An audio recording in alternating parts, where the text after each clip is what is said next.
Fridays at 10 a.m. Mountain Time, 9 a.m. Pacific.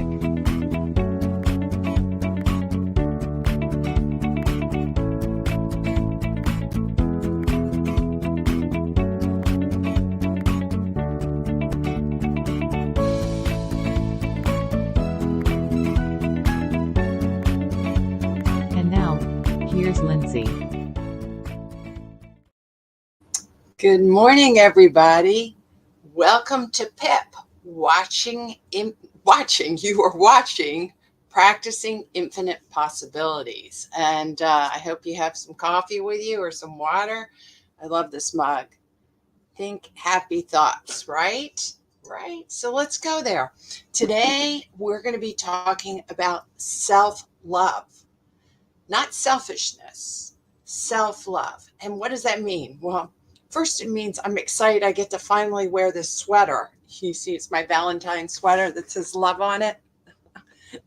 And second, it means that I'm really happy to be here because we need to learn how to dive in to this infinite amount of love that we have inside of ourselves.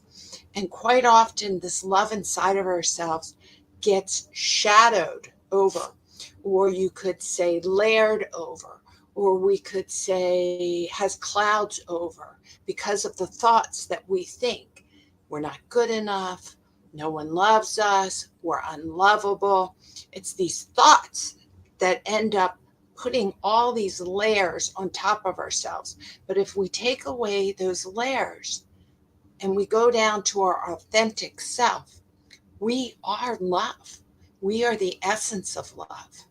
We are given God's right coming through us of radiating love. And it is there. It is an illusion that love isn't there. So where do we find that love? We find that love inside ourselves. Quite often we seek it outside of ourselves because we can't feel it inside of ourselves. And then we expect other people to give us love, and they haven't done the work. They haven't done the work of self-love, which means they have all the clouds. They have all the layers. Where did they get it? I don't know, childhood experiences, things that people told them. And so then you seek love from them, and they haven't even touched the love inside of themselves. And then we get disappointed. So we all have to take a breath and realize it's an inside job. It's an inside job. And today we're going to talk about love as an inside job. Hey, Trudy, thank you for being here. I really appreciate it. Let's see. Let me get back to my banners. I have been telling you all about this wonderful meditation I do on Insight Timer. It has 7 affirmations. It's morning meditation by Jonathan Liam on Insight Timer. It's completely free. And I've been telling you about different affirmations every week in the last episodes. And today's one that's in this 9-minute meditation, the 4th affirmation that he says is, I love myself unconditionally because it is essential to my happiness. I love the person I am, and I do not need other people's approval to love myself fully. Wow, isn't that wonderful? And I say that to myself. I say this affirmation every day. I actually have it printed out for myself. Let me see if this is it. All his affirmations. And so sometimes I look at it, or I can have it in the car, and I remind myself, because quite often when we are feeling like we don't have enough love and we don't feel lovable, it's because we're seeking outside approval for love. However, we don't have control of the work somebody else has done on themselves. And if they are not loving themselves, then how can they love you? They are a work in progress. I'm a work in progress. This is where you understand everyone's a work in progress, and not to have a judgment mind. This is the mindfulness, accepting the moment without telling yourself the story, that judgment mind that I need that from them to be whole inside. We all know to be whole inside, I need to do the work on me. I can't control them. So when I need to feel love, I need to know how to access it within myself. I need to know how to thin out those clouds that are hiding your meadow or your Christ consciousness or your Buddha nature or your love from your God, hiding that. And we need to do that. And how do you do that? Well, this is why they sell things that say think happy thoughts. It's how you're thinking that's putting up the clouds or taking the clouds off. It's how you're thinking that's not allowing your heart and your mind to connect. So we want to have the love from our heart to connect into our mind. So this is what it's talking about. Self-love is actually something in which you already have, but we need to thin out the illusion that we don't. So it's not something, I just want to really emphasize, the love inside of you is already there. It's your illusion that you don't have it, that allows you not to access it. It's not that you need to find it. It's there. It just needs to uncover it. You need to take off the other things on top of it, of all those illusions, of all those stories that you're not good enough. And of course, in our human world that we live in now, we get bombarded all the time. You're not smart enough. You're not pretty enough. You're not good enough. And you need to seek something outside of yourself to feel whole. You need to buy the drug or buy the car or buy the house or have a new wife or have a new husband or whoever it is. You need to do all these outside changes to feel good on inside. And that's what capitalism and commerce run on. And it's okay that this is what it runs on, as long as you're aware that that is an illusion. That is not the truth. The truth is the love is already inside of yourself. So it's an inside job. So we're working on that inside job. So let's take this a little bit further. I found this wonderful article. And so I want to give the lady, Suzanne Newsom. I'm sorry if I heard her name. She wrote an article for Psychology Today. So as I was trying to set up today's talk, and I realized it was a great article, The Path to Passion, Happiness, Relationships, Self-Love, Selfishness, Narcissist, and Arrogant. Well, anyway, that's a lot to say. But what in her article, she set up some really good points. And I thought that this would work well for us today. She said, and she put in this article, these myths and these truths. So I'm just sharing some of them. Myth. Self-love is a new age concept brought forward through selfies and social media. That is a myth, okay? Truth. Self-love has been around since ancient Greek philosophy, around 350 BC. And I actually would like to say I took that one extent further. It's if you follow into Hinduism, which is way older than that, and Buddhism, which is coming out of India, there is lots and lots of examples of saying that you need to access the inside job, the love from the inside. So a lot of these wonderful philosophies around the world from really the beginning of a time is saying you need to take responsibility on how you feel about yourself. Because if you're feeling negative about yourself, then you reflect that out to the rest of the world and you see the world negatively. But if you feel love for yourself, if you feel the essence that you are love, that you are the light, you are the essence, you are the divine spirit of God manifesting in human form, and you walk out into the world, you bring the light and you attract more love, you attract light. So this idea of new age self-love is not true. It's been around forever. There's a lot of wonderful new age thinkers and writers, such as Wayne Dyer and Deepak Chopra and Ernest Holmes, and it goes on, who really explain it quite well in our terminology. But if you go back into the history and into Jesus and Buddha and even Socrates, well, really Aristotle is the first Western Greek philosopher that really dived in and started to talk about loving yourself so you can take full responsibility and that you do the work on the inside instead of thinking about doing the work on the outside. So I love that point. Here's another terrific point. Myth. Self-love makes you selfish, narcissist, and arrogant. Because a lot of people, I'm just loving myself. Leave me alone. I can do what I want. And so you think, oh my God, self-love means that I'm going to be arrogant and it's my way or the highway. That's a myth. Self-love, real true self-love, when we're talking about going down into that light, into that Christ consciousness, that Buddha nature that's already inside of us. Self-love makes you more positive, confident, and resilient. So I like so much what she said about this, and I'm going to read this little paragraph on how she explains it, because I think she just nails this concept.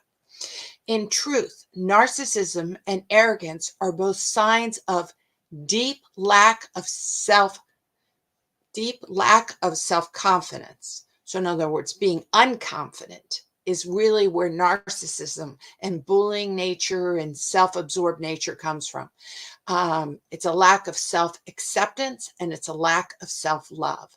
Self-love isn't about you ignoring everyone else's needs, becoming super obsessed with yourself and everything you do, or behaving like you're the king and the queen of the world. That is not self-love, okay? Instead, it's about having more positive relationships with yourself in which you take care of yourself, support yourself, and believe in yourself. It makes you more resilient against challenges and keeps you motivated and working towards your dreams because you believe in them and you believe in your ability. Self-love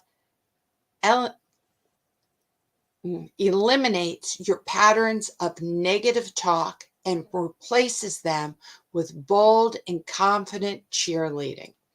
So let's talk a little further about that. When someone is self-absorbed, it doesn't mean they're self-loving. Basically, someone who is self-absorbed or who is narcissistic or very arrogant is that they don't love themselves. They don't have the confidence. So they build this huge wall around themselves. And they're like, don't you cross over my wall. I'm just taking care of myself. It's because they feel broken inside. It's not because they feel like they're in love inside. Someone who has a lot of self-love and has this ability of saying, you know, I can handle this. I have love inside of me. No matter what the challenges are, I'll be resilient. I can listen to other people's ideas and I'm not going to crumble. I can have constructive criticism on myself and I'm not going to crumble, because their opinions I can learn and grow from, but their opinions don't become my opinions. So someone who is feeling really lack and hurt inside, they put up that armor. Self-love is where you can be vulnerable and say, I can take down that armor on the outside so I can have true living experiences, really experiencing my relationship with the world, really being alive. And no matter what's happening on the outside, it's okay because I can handle the inside. So I don't go into that fight, flight, freeze reaction.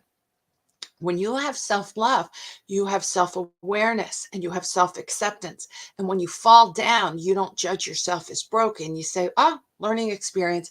I care about myself enough to get back up. Do you see the difference? This is a really important thing for you to understand.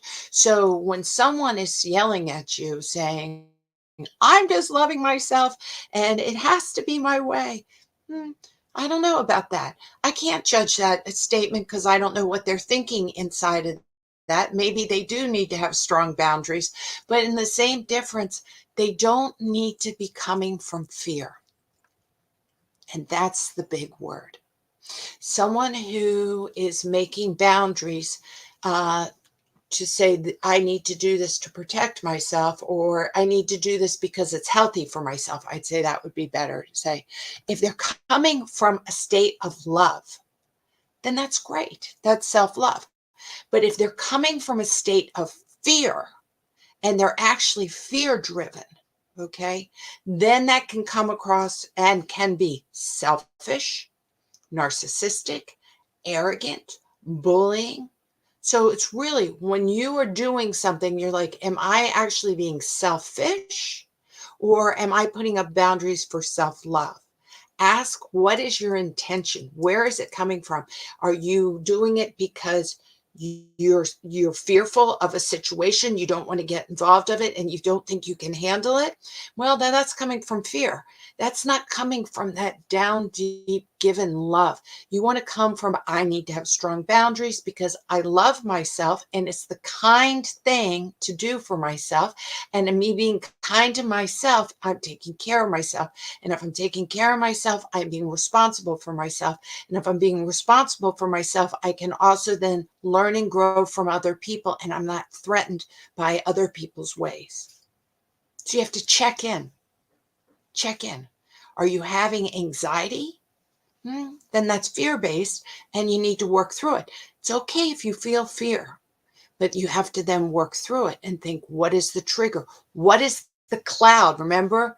Or the layers that are covering up your heart, so we can get them off and feel the love and allow ourselves to be resilient. And when we're resilient, then we can allow ourselves to be vulnerable. And when we're vulnerable, then we can allow ourselves to try new things, to grow and learn with that self-confidence that I'm going to be okay.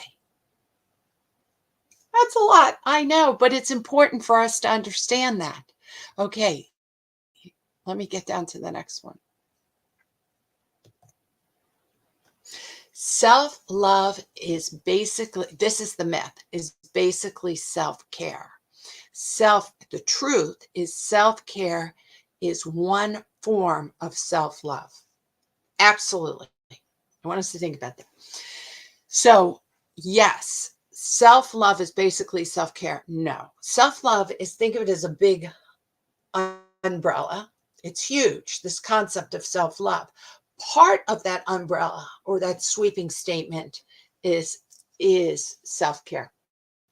Look at our doggies. I just got our visitor. That's Yogi. Now Buster over here is jealous. I love them. So let's get into that. Self-care. Going and getting a massage, exercising right, using nice products on your skin or your hair, reading good books. All these wonderful things are self-care, and they are part of self-love. You do need to take care of your temple. You need to take care of the tool of your mind, so we can connect our mind and our heart, so we can center ourselves with self-love. But self-love is so much bigger than just self-care.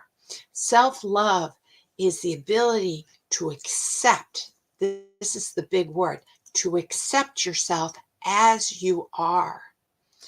Tara Brach calls it radical acceptance. You can hear this. It really is a foundation of self-love, is to accept the situation of what's going on, and then having that resilience and having that power within yourself, that you know that you can make it, that you can connect to your God inside of you, and everything is going to be okay, even if you don't understand it. You know, my dogs, I do not know what they're doing. Why are you guys acting up so much today? Am I gonna? Okay. They want a part of this self-love that we're having right now. All right. So self-love is about accepting your imperfections. Right? I'm perfectly imperfect. And as I've told you in past ones, you know, I'm dyslexic. I went to special ed school. It was very traumatizing. It was very hard. It dealt with my self-esteem, went down. I'm also 6 feet tall, which I'll say was extremely hard when you're in middle school and high school, and you're the tallest person in your whole class, or you're the tallest person in the whole school, and you're the girl, and you want to be the cute little girl, and you are the tall, lanky girl. So ultimately, I had to come to self-love, that this is accepting myself, being dyslexic, being tall, whatever it is. This is the place, this is the cards that God gave me, and I get to work with those cards with vulnerability and acceptance and imperfection. And when I was able to have self-love, that this is how I am, then I was able to turn these situations, being tall, dyslexic, whatever, around and bring them with love and light to myself. And by doing that, bringing it to love and light to other people. And this is one reason why I ended up becoming a special ed teacher. And then I became the principal of a school and the headmaster of a school, and why I got into mindfulness and in public speaking. I realized if I'm 6 feet tall and people are going to look at me, I might as well have something to say that's worthy, right? I can't be the cute cheerleader, but I can be the public speaker with all these arms coming out and grabbing people's attention. So I took my imperfections and I made them perfect for me. And that's part of self-love. It's not just self-care, it's self-acceptance. It's huge. When you have that self-acceptance, and then when you make a mistake, and we all make mistakes, and actually mistakes are the way we do when we try new things. Of course, you try to play the piano, you try a new relationship, or you try a new job, you make mistakes. It's not a big deal. But when you have self-love, you can accept the mistakes as, oh, learning opportunity, right? Learning opportunity. And wow, your whole world changes. So when we're talking about the umbrella of self-love, we are talking about self-care. We're also talking about setting up boundaries that you need to know with people that might be toxic, or environments that might be toxic, or the TV that might be toxic, or the social media that might be toxic. And you empower yourself to say, I'm not going to be drawn in to that dopamine fix that they're trying to give me with the social media and so forth. I can turn it off, right?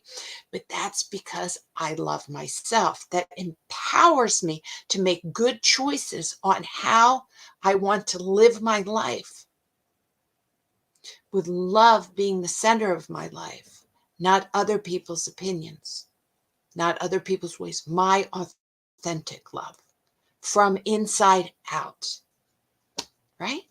Okay. I keep saying, right. Are you guys in with me? Are we having like high fives on this? Okay.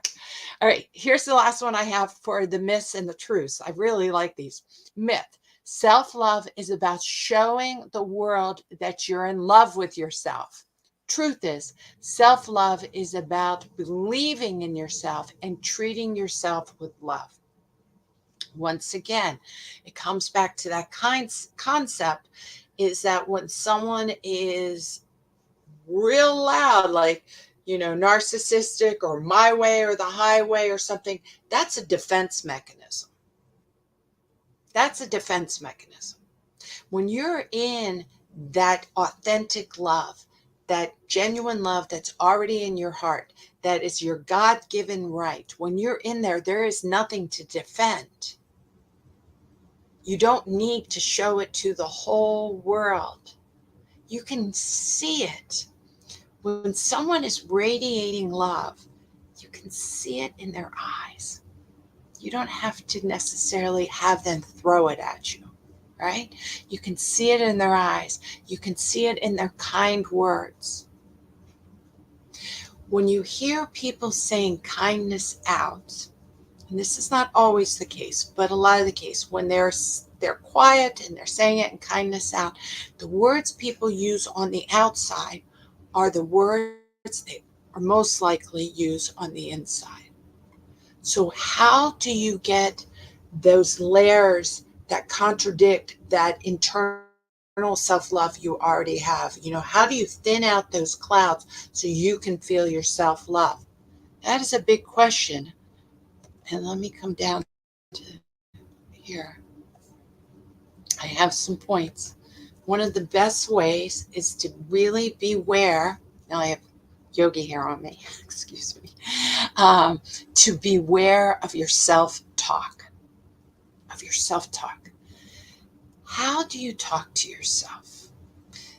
Some people call it your storyteller mind. Some people, I like to call it my roommate mind.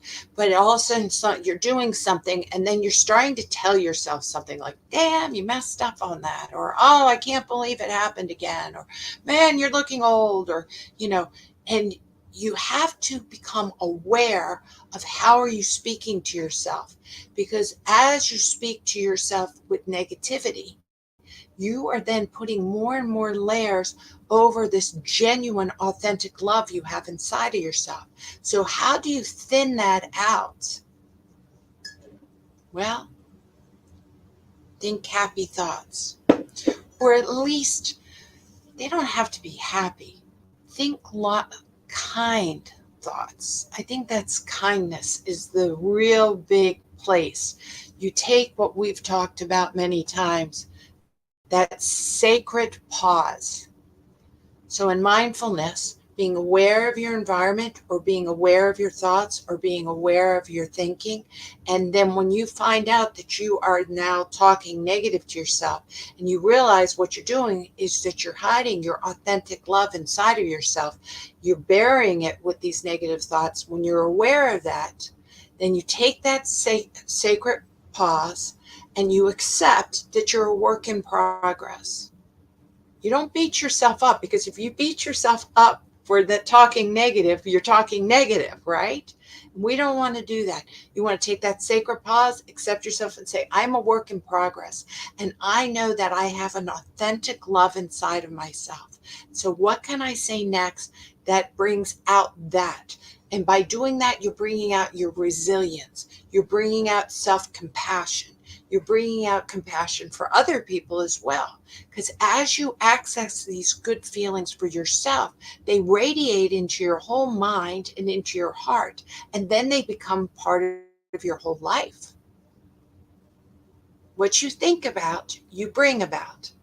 That's what my teacher, Reverend Sue, used to say. It's happening through you. It's not happening to you. And it's true. It's happening through you. So when you realize that something's happened on the outside, your perception is your choice. And that's why I love Stoicism so much, because Stoicism is really leans into your perception is your choice, and you get to decide, what do you have to control of? You have control of your own thinking. You have control of thinning out those clouds so you can bring the self-love out. It's nobody else's job. It's only yours. And we are all imperfect, so we all have to practice being imperfect perfectly, which means that you do your prayer, you do your reading, you do your meditation, right? How do you do this? You also not only take care of your mind, you take care of your body. It is your temple, your body. Be kind to your mind, be kind to your own heart, and be kind to your body. Because this is what we get to work with. This is what I have control of. And I don't even have control of my whole body. So sometimes things will happen, and it's either from genetics, or maybe it was karma because I treated my body when I was younger poorly, like skin issues and so forth. But I have control of how I'm going to react to it and what I'm going to do now. And that is empowering.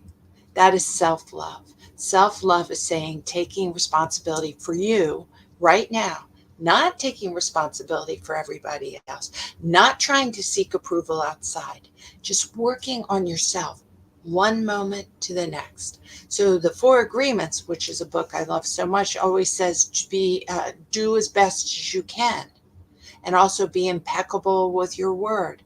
The Four Agreements, those two agreements and all the agreements in it, are actually about how to nurture self-love in yourself.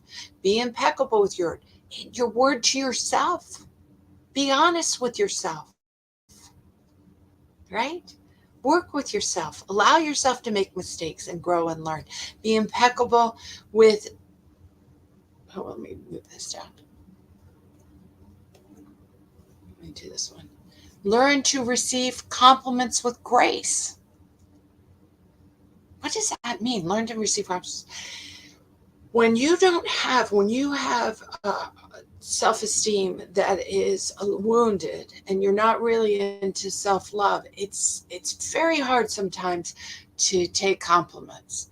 And I'm going to have a shout out real quick to my mom. When she taught me this, I was playing basketball and we had a really good game. It was my senior year in high school and I played great. I don't know, I scored 16 points and we won the game, but I thought I should have scored 22 points.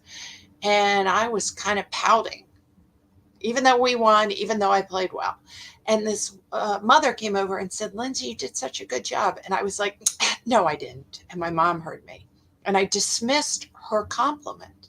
And my mom came over and kind of read me the riot act. How dare you dismiss someone else's compliment? You need to learn how to take it in. You did play a good game. You have to learn how to just accept it. They're giving you a gift. She gave me a gift and I shoved it back in her face. That is really a sign of me needing to work on me. So now when it comes to learning how to take compliments, self-love is saying, accept it in. Look at them, take their gift and say, thank you so much. And if it feels awkward to you, then you get to go back in a meditation and say to yourself, what do I need to work on?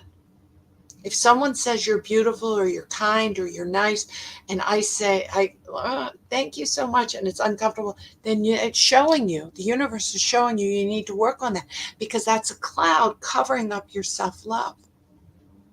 So you really get to learn. Well, all right, so we've come to our 30 minutes. I want to say that I have enjoyed so much doing PIP. I'm going to be doing them off and on, but not every Fridays. Please like and share them with other people. I'm doing some self-love with myself, in which I'm going to have an opportunity to do some different activities. So I'm going to learn and grow and be vulnerable in other ways. I just adore everyone that's come here. I adore New Thought Media Network. I am so grateful for them giving me this opportunity.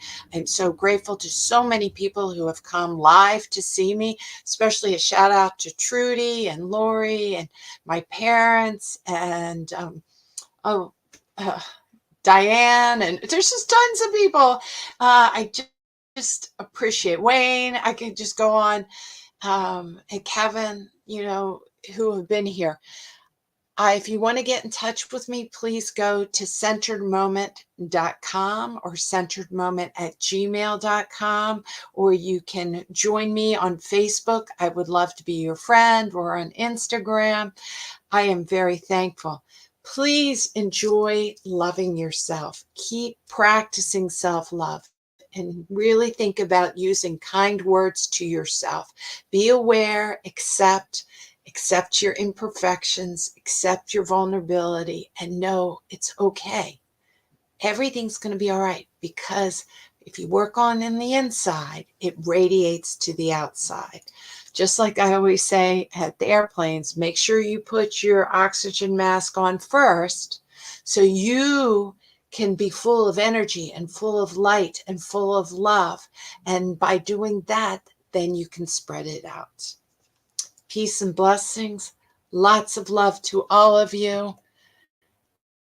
I look forward to seeing you again sometime soon. And here we go. Goodbye, my friends.